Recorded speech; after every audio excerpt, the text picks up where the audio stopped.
Ya, berikutnya kita mau belajar cara menggambar grafik dengan memanfaatkan pengetahuan kita tentang turunan.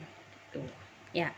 Jadi ini tuh sebetulnya seperti rangkuman dari apa yang sudah kita pelajari semua tentang turunan kemarin, gitu ya. Mulai dari apa hubungannya turunan dengan garis singgung, kurva, lalu bagaimana turunan pertama itu bisa menentukan fungsinya naik atau turun, terus bagaimana turunan kedua itu menentukan kecekungan fungsinya, gitu ya. Ini rangkumannya. Jadi saya tidak mengulang teorinya, saya langsung berikan contohnya saja.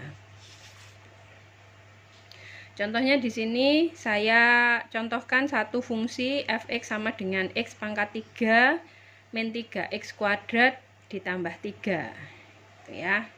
Kalau mau kita gambar grafiknya, maka langkah pertama adalah carilah turunannya. Jadi kalau f(x) itu f aksen x-nya berarti 3x kuadrat min 6x. Kemudian sama dengan kan 0 supaya dapat x-nya. Ini kan berarti kalau saya faktorkan 3x x min 2 sama dengan 0, berarti x-nya 0 atau 2. Nah, kemudian untuk mempermudah langkah selanjutnya, kita kan butuh tahu nilai fungsinya positif atau negatif dalam interval-interval tertentu untuk bisa tahu, oh di interval itu nanti fungsinya gimana, naik atau turun gitu ya. Nah, maka kita sudah punya dua bilangan kritis ini. Kita gambar garis bilangannya seperti dulu Anda menentukan himpunan penyelesaian dari sebuah pertidaksamaan. Salah, ini 0, ini 2 gitu ya. Nah, kita mau tentukan tandanya ini. Tanda untuk siapa? Untuk turunan pertama loh ya. Ini kita sedang mencari turunan pertamanya.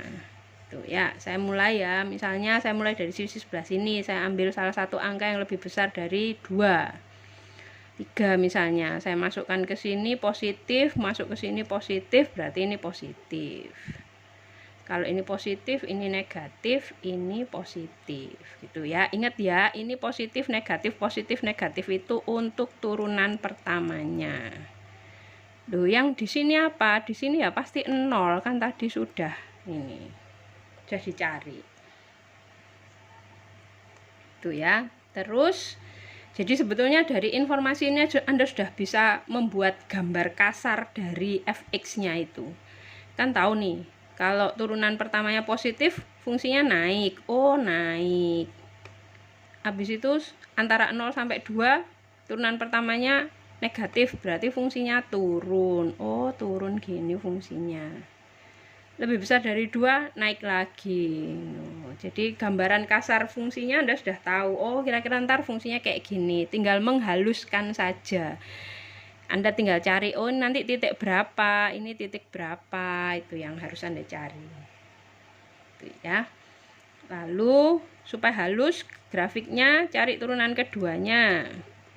Turunan keduanya itu 6x min 6. Kayak tadi disama dengan kan 0, dapatnya x sama dengan 1. Tuh ya. Sama kayak tadi langkahnya.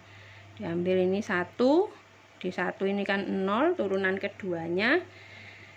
Kalau saya ambil angka di kirinya 1, 0 misalnya, ini kalau ini 0 kan jadinya 0 dikurangi 6, negatif. Ini positif. Nah, ingat tadi kalau negatif itu berarti ini turunan kedua ya. Kalau turunan keduanya negatif berarti fungsinya cekung ke bawah. Ya, jadi nanti di sini gambar di sini semua fungsinya cekung ke bawah sampai angka 1. Setelah di kanannya 1, fungsinya cekung ke atas gini. Tuh. Nah, sebetulnya dari informasi ini Anda nanti tinggal nyari persisnya. Oh, Anda punya 3 titik sekarang, 0, 1 sama 2. Nah, hitunglah nilai fungsinya di situ. Jadi cari F0. Ingat ya, fx-nya ini. Jadi kalau F0 itu ini 0, 0, 3 jawabnya. Jadi nanti ada titik pertama itu 0, kalau x-nya 0, y-nya 3. Titik kedua, nyari F1. 1 ya, 1 pangkat 3, 1 dikurangi 3 min 2 ditambah 3, 1. Jadi ntar ada titik kedua 1, 1. Titik ketiga ngitung di F, kok 3, 2 ya. F2 berapa ya? 2 pangkat 3, 8. 8 dikurangi 12 min 4, min 4 tambah 3 min 1. Betul ya? Ya, moga-moga betul. 2 min 1. Nih. Nah, terus kalau semua informasi ini Anda satukan, maka sebetulnya Anda tinggal buat sistem koordinatnya. Ini X, ini Y gitu ya. Terus pasang titik-titik ini tadi. Kalau X-nya 0, Y-nya 3, 0, 1. Sini misalnya gitu ya. Terus kalau X-nya 1, Y-nya 1. Oh, di sini. Kalau X-nya 2, Y-nya min 1. 2 itu sama min 1. Di sini berarti.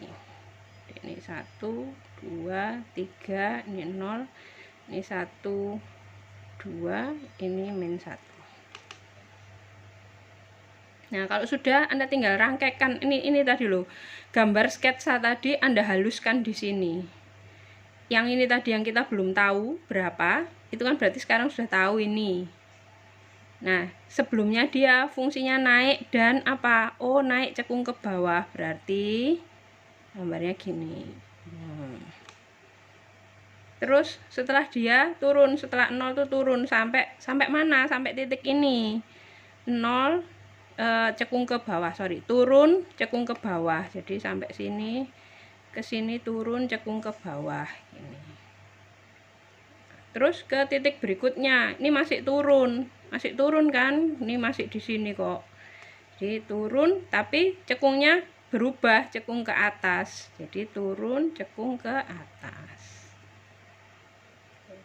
Nah, habis itu terus naik cekung ke atas. Gitu. Jadi Anda lihat ya, ini itu maksimumnya. Ini minimumnya. Terus ini tadi apa namanya? Titik ini namanya titik belok. Karena dia hanya mengalami perubahan kecekungan dari cekung ke bawah berubah jadi cekung ke atas. Gitu. Ya, jadi materi UTS-nya sampai sini ya. Selamat belajar.